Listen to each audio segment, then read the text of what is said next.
Olá, boa tarde pais, boa tarde crianças. Vamos começar agora mais uma aula de matemática. E nessa aula de hoje o nosso conteúdo será medida de comprimento. Nós vamos aprender a medir as coisas de diferentes formas. Mas antes, não se esqueçam, em seus cadernos copiem a agenda de hoje. Quarta-feira, dia 20 de maio de 2020. Lembrando que nesse momento vocês devem utilizar um calendário e circular o dia de hoje. Agora vamos ao conteúdo. Quando a gente fala de medida de comprimento, a gente tem duas classificações: as medidas padronizadas e as medidas não padronizadas. Para as medidas padronizadas, a gente vai precisar de objetos que nos digam com precisão o tamanho daquilo que a gente está medindo. Alguns desses objetos são a régua, a fita métrica e a trena. Já para as medidas não padronizadas, eu não vou precisar desses objetos.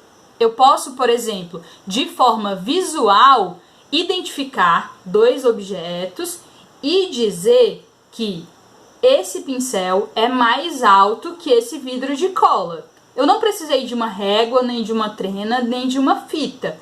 Eu estou apenas visualizando isso. Isso é medida não padronizada, dizer que uma coisa é maior ou que uma outra é menor, que uma coisa é mais alta, que outra coisa é mais baixa.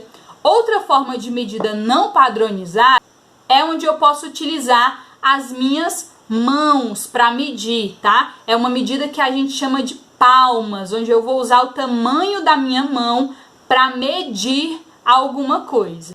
Para vocês entenderem melhor sobre esse assunto, eu vou deixar um videozinho animado aqui para vocês assistirem, tá bom? Prestem bastante atenção.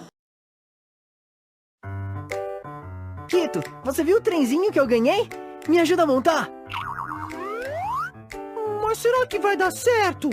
Essa coisa é tão grande e seu quarto não é dos mais organizados, né? Para de reclamar, é só tirar tudo daqui pra medir. Me ajuda aqui, vai. Sempre sobra pro Quito. Tá, eu ajudo. Tcharam! Tcharam nada! Agora precisamos descobrir a largura e o comprimento do seu quarto. Afinal, foi pra isso que tiramos toda aquela bagunça daqui. Aff, como reclama. Vamos logo a essas medições. Mas pra isso é preciso conhecer as medidas de comprimento. Já tô preparado. Esta é a fita métrica de costura da minha mãe. Ela tem exatamente 1 metro. Você sabia que a palavra metro vem do grego metron, que significa aquele que mede? E que 1 metro é formado por 100 centímetros? Lógico que sei. E como toda medida de comprimento, o metro pode ser representado por um símbolo, que é esse aí, ó. Já para os centímetros, usa-se este outro símbolo. Aí sim! E já que você anda tão bom em medidas, me diga, se o metro é formado por centímetros, o que forma 1 centímetro? Dentro de 1 centímetro cabem 10 milímetros. E os milímetros são abreviados assim. E com isso, podemos concluir que 1 metro é igual a 100 centímetros e também igual a 1000 milímetros. Agora ficou fácil. Vamos medir então?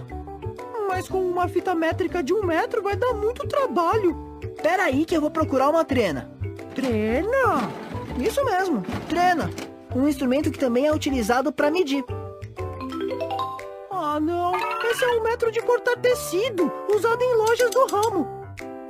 Não. Esta régua tem só 30 centímetros. Não dá.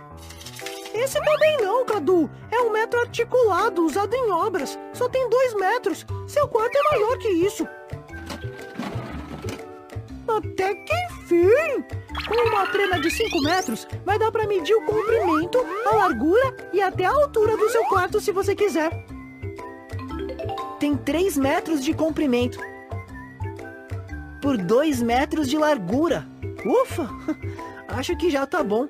A altura não precisamos saber, né? Não, né? O trem é baixo. Então vamos montar. Vamos!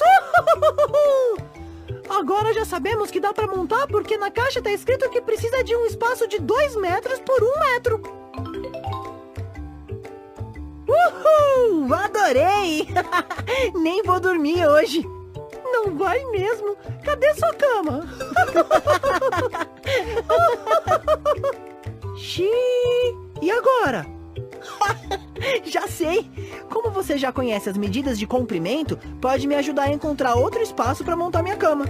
Eu trouxe aqui de volta os objetos que eu mostrei, daqueles que fazem parte do grupo dos objetos que a gente utiliza para fazer as medidas padronizadas, tá? Ó, a trena, a régua e a fita métrica. E o que esses objetos têm em comum, tá? O que tem igual em todos esses objetos? São os números. Eles sempre vão me dar um número preciso sobre aquele objeto que eu estou medindo, tá bom? E vai ser sempre o mesmo número. Por exemplo, eu tenho aqui, ó, um pincel. Se eu utilizar essa trena, ou a régua, ou a fita métrica para medir esse pincel, eles vão me dar o mesmo número, tá? Ele vai sempre me dar o mesmo número para representar o tamanho. Já com as medidas não padronizadas, que a gente pode, por exemplo, utilizar um palmo, né, que é a medida da nossa mão, ó, a minha aqui, ó, vai ser maior que o pincel, certo? Mas a sua pode ser menor que o pincel, ou do mesmo tamanho do pincel. Então, isso é o que me ajuda a entender que é uma medida não padronizada. Porque se eu medir com a minha mão, ó, vai dar um tamanho, mas se eu medir com a sua mão, que é menor do que a minha, vai dar um outro tamanho. E isso vale para vários outros objetos e várias outras coisas. Para vocês entenderem essa questão de medida não padronizada, eu vou utilizar agora, ó, a medida em palmas para medir essa pia aqui da minha casa. Vamos lá. Começa aqui, ó, e vou. 1, 2, estica bem a mão. 3, 4, 5. Certo? Então, quer dizer que essa pia aqui, ó, ela mede 5 palmos da minha mão. Então, a gente acabou de ver que a minha pia, que eu acabei de medir, mede 5 palmos da minha mão. Se uma outra pessoa fosse medir e tivesse uma mão ou menor ou maior do que a minha, a gente teria um número de palmos diferente, tá? Porque é uma medida não padronizada. Agora, se a gente fosse medir a mesma pia com uma fita métrica ou com uma trena, independente da pessoa que fosse medir, a gente ia ter sempre o mesmo número, sempre o mesmo tamanho, porque é uma medida padronizada. Bom, agora a gente começa a atividade e a gente começa por essa página aqui, certo? Onde a gente tem a questão 1, questão 2 e questão 3. Na questão 1, ela é uma questão sobre medida não padronizada, tá? Onde eles vão ter que identificar e marcar quem é o mais baixo e quem é o mais alto. Na questão 2, a gente tem a Mônica, a Magali e o Cascão. E aí a medida deles aqui do lado em palmos. E aí eles vão ter que contar aqui a medida em palmos para completar a letra A, a letra B e a letra C. Na questão 3, a gente tem uma gravura, uma figura aqui da turma da Mônica. E essa gravura está medida em palmos, de largura e de comprimento. Eles vão ter que fazer a contagem também aqui desses palmos para completar essa última frase aqui embaixo. Dando continuidade, a gente passa para essa página aqui, onde a gente tem mais 3 questões, ó, 1, 2 e 3.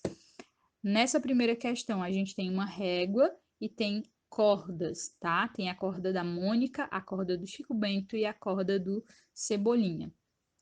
E aí, essa régua tá medindo o tamanho das cordas.